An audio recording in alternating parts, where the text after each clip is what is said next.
വണ്ടി കൈ കാണിച്ച് നിർത്തും. പക്ഷേ നമുക്ക് പറയാനുള്ളത് ഇങ്ങനല്ല വണ്ടി നിർത്തണ്ടേ, വണ്ടി ഒതുക്കി നിർത്തണം.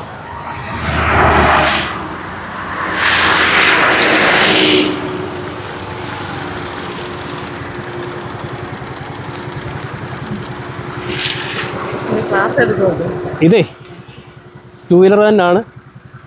പിന്നെ ഇത് ഓൾട്ടർ ചെയ്ത് ക്ലാസ് മാറ്റിയിട്ടുണ്ടെന്നുള്ളതേ ഉള്ളൂ. അപ്പോൾ ഈ വാഹനം ഓടിക്കുമ്പോൾ നമ്മൾ എന്ത് ചെയ്യണം? ഹെൽമെറ്റ് നിർബന്ധമായിട്ടും ധരിക്കണം. മനസ്സിലായോ? പുറകിലിരിക്കുന്ന ആളും ധരിക്കണം, മുന്നിലിരിക്കുന്ന ആളും ധരിക്കണം. ഹെൽമെറ്റ് വെച്ചാൽ പോരാ, ഹെൽമെറ്റിൻ്റെ ചിൻ സ്ട്രാപ്പ് ഇടുകയും വേണം. അപ്പോൾ അത് പ്രത്യേകം ശ്രദ്ധിക്കണം. അതായത് ഇത് സ്പെഷ്യലി ഏബിൾഡ് ആൾക്കാർക്കുള്ളതാണെന്ന് നമ്മൾ അതിനകത്ത് ഉപേക്ഷ വിചാരിക്കാൻ പാടില്ല. അപ്പോൾ ഞാൻ ഇപ്പോൾ ഫൈനൊന്നും ആകുന്നില്ല, ഇതൊരു ഉപദേശം എന്നുള്ള രീതിയിൽ പറയുകയാണ്. അപ്പോൾ അത് പ്രത്യേകം ശ്രദ്ധിക്കുക. എപ്പോൾ പോയാലും ഹെൽമെറ്റ് ധരിക്കണം. എൻ്റെ പ്രശ്നം എന്താണെന്ന് വെച്ച് കഴിഞ്ഞാൽ നമുക്കൊരു വിചാരമുണ്ട്, ഞാൻ പയ്യെ ഓടിക്കത്തോളം. ഓക്കെ അല്ലേ? പയ്യെ ഓടിക്കത്തുള്ളൂ. ഇപ്പോൾ മാക്സിമം പോയിട്ട് 25 കിലോമീറ്റർ സ്പീഡിൽ ഓടിക്കത്തുള്ളൂ, അപകടമൊന്നും ഉണ്ടാകില്ല. ഇതല്ലേ ധാരണ. പക്ഷേ നമ്മളുടെ ബാക്കിലൊരു വാഹനം വരുന്നു, അതിനൊരു 100 കിലോമീറ്റർ സ്പീഡാണെങ്കിൽ ഈ വണ്ടി വന്ന് നമ്മളെ ഇടിക്കുമ്പോൾ നമ്മുടെ വണ്ടിയുടെ വേഗത എത്രയായിട്ട് മാറുമെന്നറിയാം?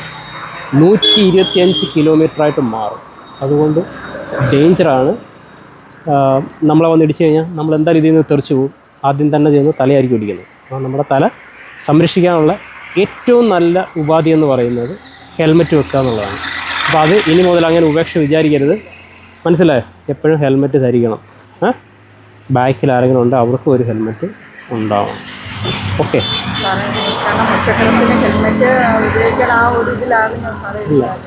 ഞാൻ പറയുന്നത് നമ്മൾ ഇതിനകത്ത് എക്സ്പോസ്ഡ് ആണോ? നമ്മൾ വീണാൽ വെളിയിലോട്ട് തെറിച്ച് പോവോ? തീർച്ചയായിട്ടും തെറിച്ച് പോകത്തില്ലേ? അപ്പോൾ അതൊരു ബർഡനായിട്ട് കരുതണ്ട. എന്ത് ചെയ്യുക?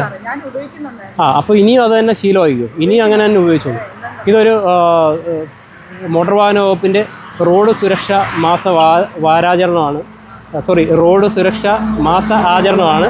അപ്പോൾ അതിൻ്റെ ഭാഗമായിട്ട് എഡ്യൂക്കേറ്റ് ചെയ്യുന്നതിൻ്റെ ഭാഗമായിട്ട് കൂടിയിട്ടാണ് ഇപ്പോൾ ഈ വീഡിയോ ചെയ്യുന്നത്.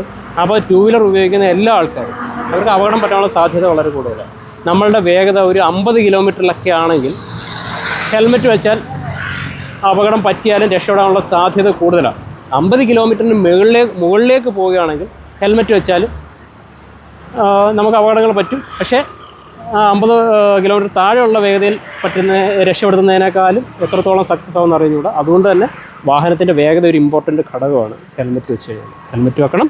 ഹെൽമെറ്റ് വെച്ചാൽ ചിൻ സ്ട്രാപ്പ് നിർബന്ധമായിട്ടും ധരിക്കണം. ഓക്കെ, ശരി. റോഡിൻ്റെ ഇടതുവശം ചേർന്ന് പോകണം. പലപ്പോഴും 2 വീലർ ഉപയോഗിക്കുന്ന ആൾക്കാരെല്ലാം റോഡിൻ്റെ അവരുടെ മാക്സിമം യൂസേജ് ഒരിക്കലും അങ്ങനെ പോകരുത്. നമ്മുടെ വണ്ടിയുടെ വേഗത വളരെ കുറവല്ലോ, മറ്റ് വാഹനങ്ങൾ നല്ല വേഗതയിലായിരിക്കും വരുന്നത്.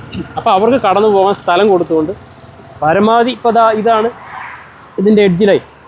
അപ്പോൾ ഈ കാരിയേജ് വേയുടെ ഏറ്റവും ഇടതുവശം ചേർന്ന് ഓടിച്ചു പോകും.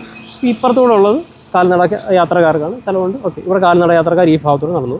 അപ്പം നമ്മൾ ആ റോഡിൻ്റെ കാരിയേജ് വേ കൂടെ ഇടതുവശം ചേർന്ന് പോവുക. വലത്തുവശത്തേക്ക് പിടിച്ച് കണ്ടിപ്പാണ്ട് ആ വണ്ടികളൊക്കെ പോകുന്ന കണ്ടില്ലേ? അപ്പോൾ അദ്ദേഹം മാറി ആ കൂടി നമുക്ക് ശ്രദ്ധിച്ചാൽ അറിയാം, പല വണ്ടികളും ഇടതുവശം ചേരത്തില്ല. അപ്പോൾ ആ വണ്ടികൾ അവിടുന്ന് വന്നപ്പോൾ ഇടതുവശം ചേരാതാണ് വന്നത്. മാക്സിമം ആ പോകുന്ന പോലെ ഇടതുവശം ചേർന്ന് വാഹനം ഓടിച്ച് വേണം പോകാൻ വേണ്ടി. മനസ്സിലായി?